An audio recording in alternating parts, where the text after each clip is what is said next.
Hey guys, Wolfie here with part 2 of RWBY Volume 8 predictions and all that good stuff. So, there's a few things I do want to address here before I go any further.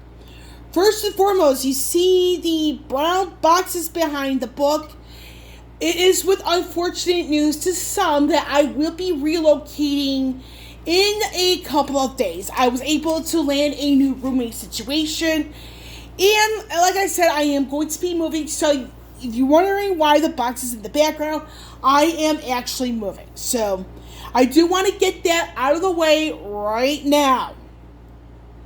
Second, there are some confirmation from people within RWBY. Aaron Zech and Lindsay Jones being two notables, so I will address those. And then in the meat of this particular video is going to be the predictions for where I predict certain things are going to happen or not going to happen. So with that all out of the way, any opinions in this video are my opinion only, and the stuff regarding the confirmed stuff, it's practically on Twitter, so you're going to have to look some stuff up in order to get the information yourself. So, with that out of the way, like I said, there is some information that is confirmed for Volume 8, so, I'm going to go into that right now.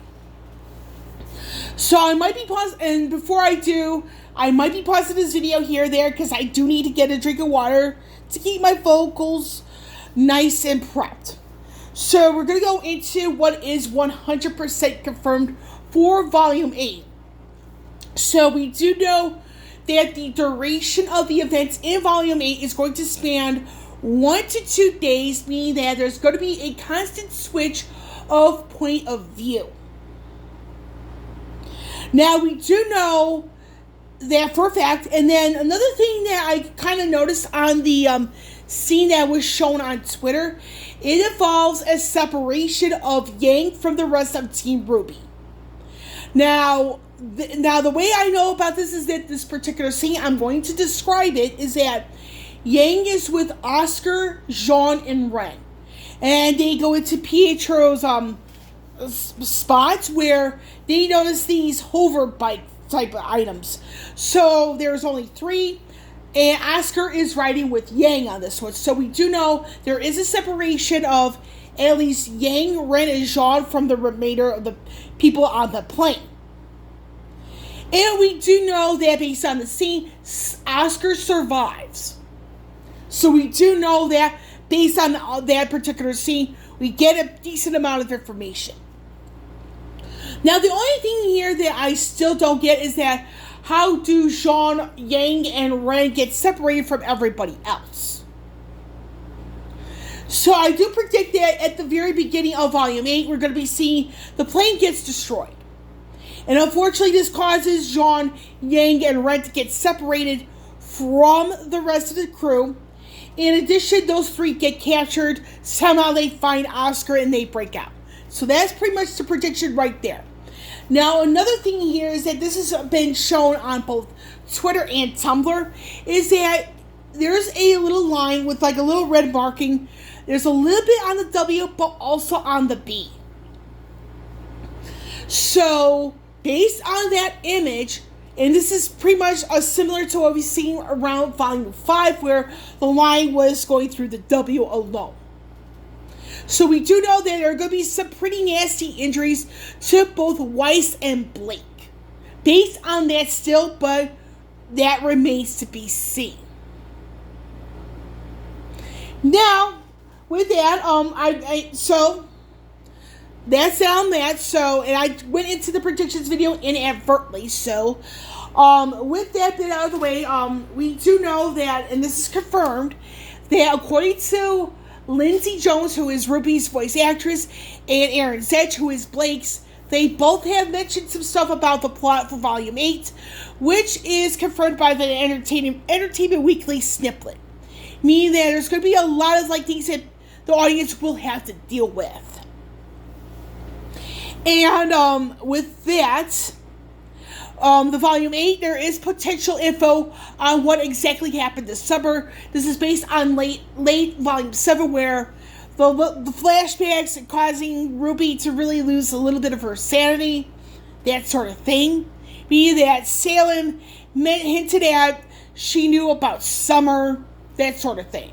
So I do feel that based on the information from Aaron and Lindsay alongside Salem circa late Volume 7, we're probably going to be finding out what exactly happened this summer. And I do feel that that information will help Ruby formulate a different plan to defeat Salem. Now, with that bit out of the way, another thing that was confirmed by Aaron is that they're recording Volume 9 as we speak. Meaning that the script is done, that good stuff. So we do feel that whatever happens at the end of Volume 8 will go straight into Volume 9. Now, we're going to go into full-blown predictions outside of the varying bits and pieces I've mentioned. Now, I do feel that Penny is going to be a person of interest by all sides. Meaning that she was able to be in safe hands because she is with Team RWBY, all that stuff. And I do feel that Penny is going to be a more integral character for Volume 8 in the sense of how are they going to get to the Atlas Relic? Will they get to the Atlas Relic at all is going to be the bigger question.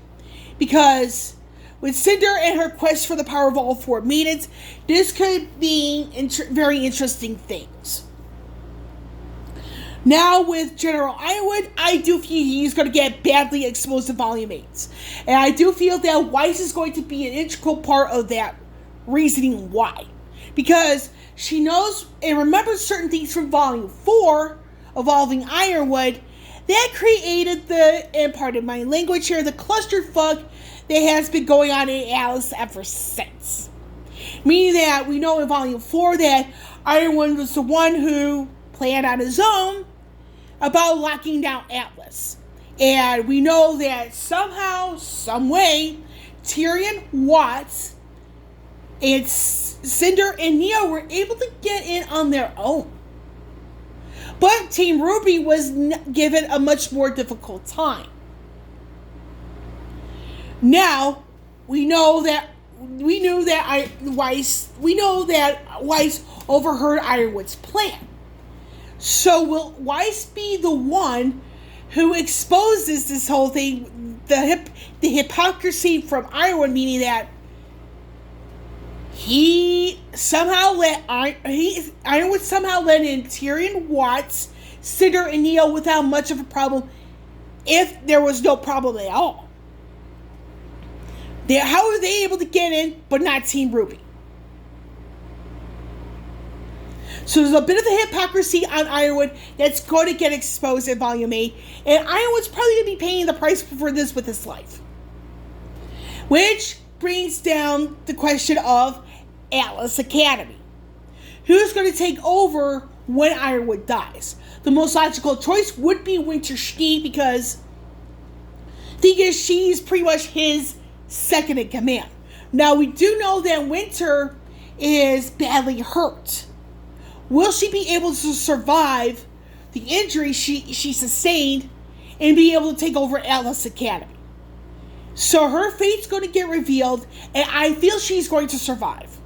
Because we do know in Volume 7 that she has her own opinions on Ironwood, and it's something that she's starting to really question. And the fact that she's questioning Ironwood's decision making to Weiss, this is something that could be very well exposed.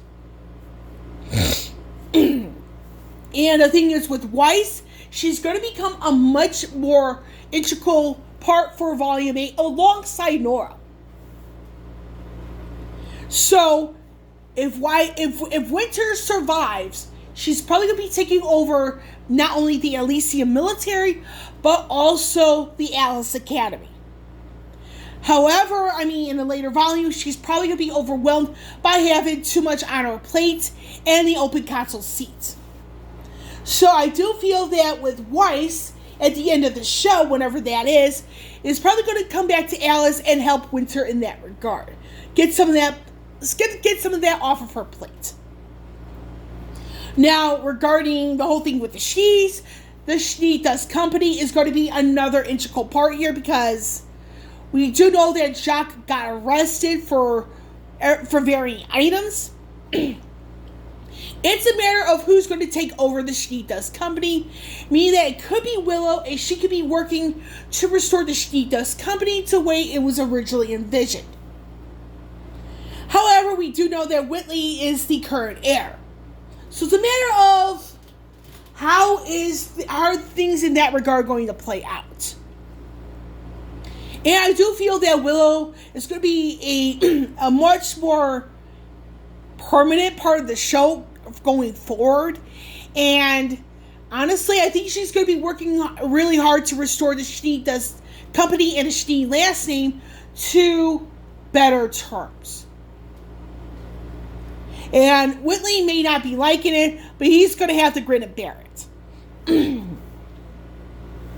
Now, with Aesop's and as well as Robin Hill and her crew, I think one of those is going to come to Ruby's aid at some point.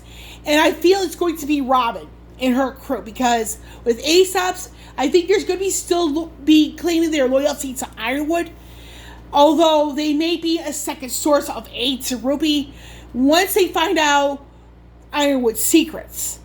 But I do feel that Robin will be a much more integral part in aiding Ruby and company. Now, with that, the whole thing with, I'm going to take a pause in the video because I do need to gather my thoughts here. So I will be back. I am back. I actually had to get some water here. So, when it comes to deaths in Volume 8, there's going to be more than one.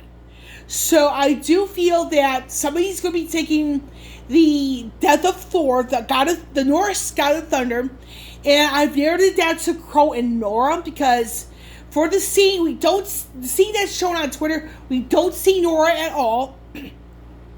In addition, we have the post-credit scene after Volume 5, so we know those two things are going to be becoming a bit of a factor here.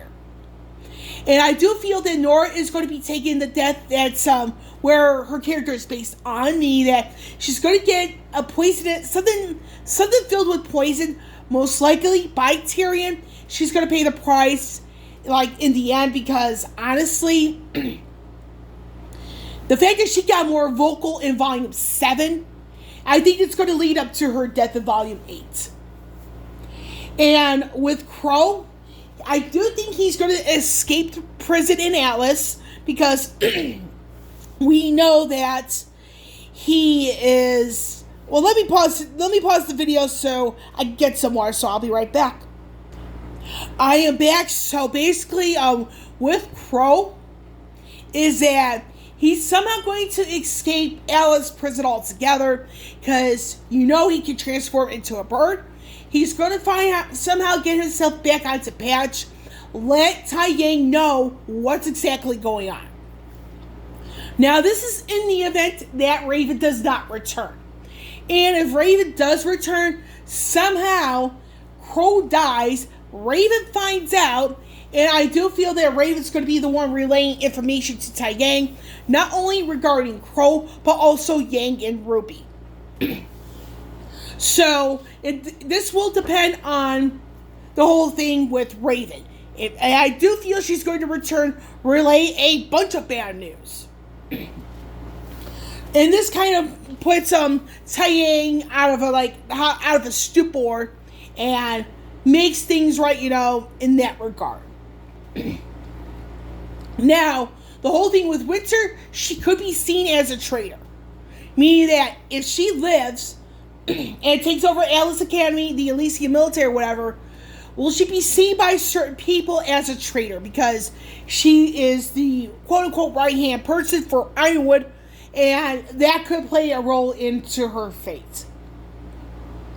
Now, I do feel that Weiss is going to get her trial by fire, meaning that you have the Elysian military, you have the Schnee Dust Company, Alice Academy, and the council seat. What path will Weiss take in that regard? And I feel she's going to remain a huntress.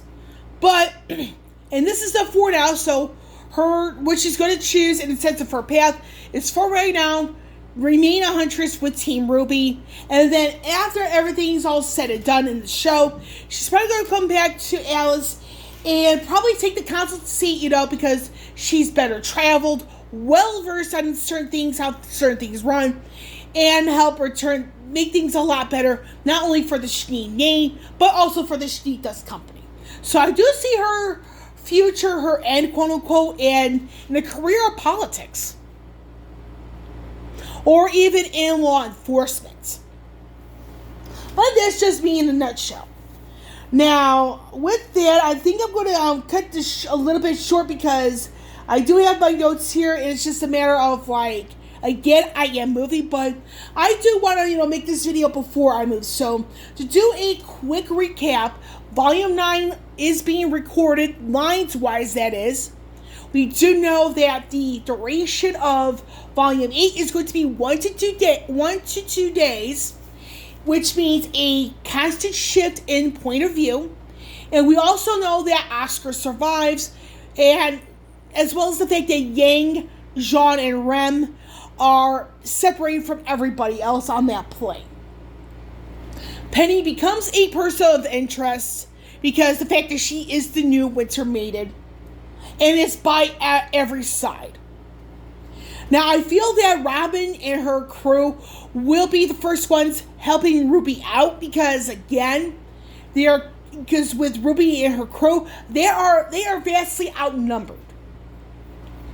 But knowing Robin's probably going to be taking pity on RWBY and the crew, and they're going to help them out. And then we're going to be seeing the remaining members of ASAP's helping out later on.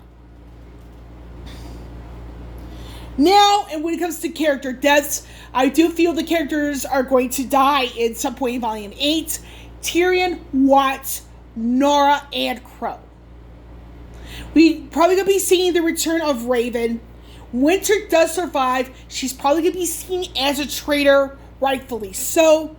Ironwood's going to be dead. His secrets are going to get exposed. Weiss is going to have a trial by fire where she'll initially pick to remain a huntress with Team RWBY at first, but after all the events in RWBY is done, she's probably going to go into a career in politics. And that's that on that. Now, with the number of chapters for Volume 8, we don't know, and I'm taking the more than 13 chapters with a grain of salt. Now, the whole thing with Aaron and Lindsay, their remarks on the direction of Volume 8 with the Entertainment Weekly snippet, it's probably be kind of dark. We're probably going to be some injuries here and there, so that's all I can really say on that. And with the varying moments, we're probably going to be seeing Monochrome, which is a romantic pairing of Blake and Weiss. Moments of Ladybug, which is Blake and RWBY. And White Rose, which is RWBY and Weiss.